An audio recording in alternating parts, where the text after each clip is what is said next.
قال رب إني وهن العظم مني واشتعل الرأس شيبا ولم أكن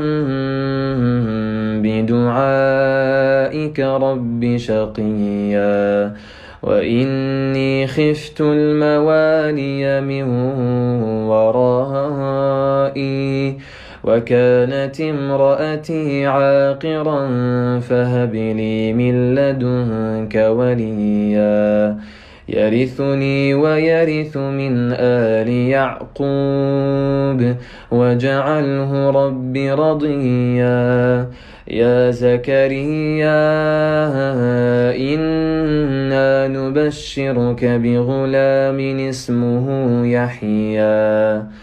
لم نجعل له من قبل سميا